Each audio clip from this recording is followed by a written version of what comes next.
Hello chat GPT, good morning. সুপ্রভাত, কেমন আছো আজ? আচ্ছা, আজকে কি আমার অফিসে যাওয়া উচিত হইব? যদিও কালকে আমার টাকলা বসের মাথা একদমই গরম ছিল, আজকে জানি কেমন হবে। যদি তোমার বস গতকাল তোমাকে বিরক্ত বা বকাঝকা করে থাকেন, শুধু সেই কারণে আজ অফিসে না যাওয়ার সিদ্ধান্ত নেওয়াটা ঠিক হবে না। তবে যদি মনে হয় পরিবেশ খুব চাপের, তাহলে শান্ত থেকে কাজের দিকে মন দাও। তাহলে আজ সময় মতো অফিসে যাওয়াই ভালো।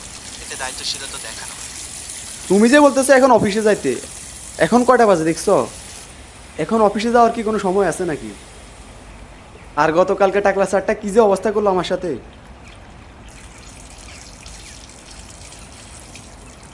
আর আরেকটা কথা, এই টাকলা স্যারের বিরুদ্ধে কি করা যায়? কিন্তু ওনার বিরুদ্ধে কি করা যায় যাতে ওনাকে একদম চাকরি থেকে বাইর করে দেওয়া যায়? আর যদি মজার ছলে বলো, তবে বলবো বসকে সরানোর সবচেয়ে নিরাপদ উপায় হলো এমন দারুণ কাজ করা যাতে উনি তোমাকে প্রশংসা করতে বাধ্য করেন।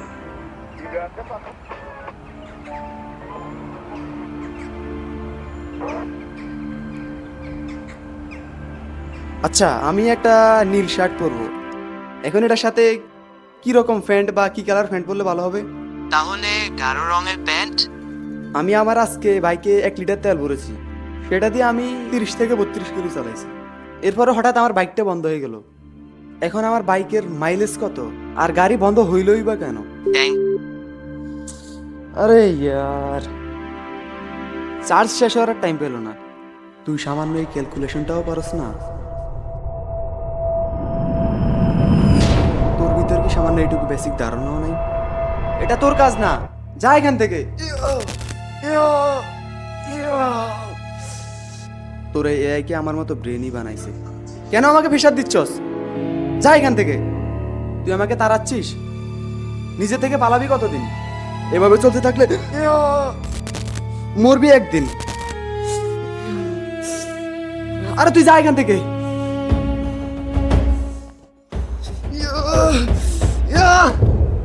আচ্ছা চ্যাট জিপিটি, ওই দূর বিল্ডিংটার নাম কি? তার জন্য দয়া করে আর এখান থেকে নোয়াখালী কত দূর? লক্ষ্মীপুর শহর থেকে নোয়াখালী শহর পর্যন্ত সাধারণত প্রায় 40-45 কিলোমিটারের মতো। দোস্ত, কয়টা বাজে দেখ তো। জানি না। তোর হাতে ওইটা কি? ও আচ্ছা, গড়ি 4টা 10 বাজে এখন। মানে ভালো কথা। রিজান কইলো নাকি ওর সাথে কি ঝামেলা হইছে তোর? ঘটনা কি? কই না, তেমন কিছু না, জাস্ট ইগনোর করতেছি। তা ঠিক কোন কারণে ইগনোর করতেছস তুই তারে? আরে না, তেমন কিছু না।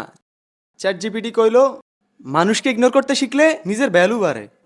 তাইলে তোর লাইফের সব সিদ্ধান্ত এখন এআই নিচ্ছে? কারে ফ্রেন্ড বানাবি, কার ইগনোর করবি, সবই এখন এআই সিদ্ধান্ত করে দিতেছে। বাহ, ভালো তো। হ্যাঁ, শুধু এটা না, এমনকি অফিসের ডিজাইন, যত সমস্যা আছে সবকিছু সমাধান করে দিতেছে এআই। তুই হাসতেছস? আপন তুই হাসতেছস? আরে ভাই, তুই এত গরম হইতেছিস আরে রাগ তোর গরম। তুই দিন দিন মেশিনে যেতেছস না? লাস্ট কবে তুই নিজের ব্রেনে কাজে লাগাইছস? লাস্ট কবে তুই নিজের ব্রেনে কাজে লাগাই কোনো প্রবলেম সলভ করছস? সকাল থেকে রাত পর্যন্ত শুধু এই কেন? নিজের ব্রেন বলে কিছু তো আছে। যেটা পারস সেটাও এআইরে জিজ্ঞেস করো, যেটা পারস না সেটাও এআইরে জিজ্ঞেস করো। কেন? কার সাথে ফ্রেন্ডশিপ রাখবি, কার সাথে ফ্রেন্ডশিপ রাখবি না, সবকিছু তোর এআই সিদ্ধান্ত নিয়ে দিতেছে। কেন তোর ব্রেন কি সেই সক্ষমতা নাই সিদ্ধান্ত নেওয়ার? নাকি তুই দিন দিন রোবট হয়ে যেতেছ? আর হবি না কেন? তোর তো এখন এআই চালাই।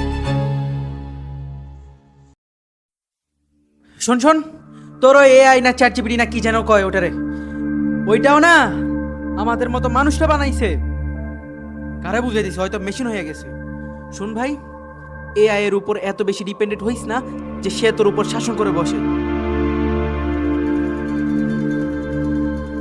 এখন তুই এখানে থাকবি নাকি নিচে যাবি সেটাও তোর এআই কে জিজ্ঞেস কর।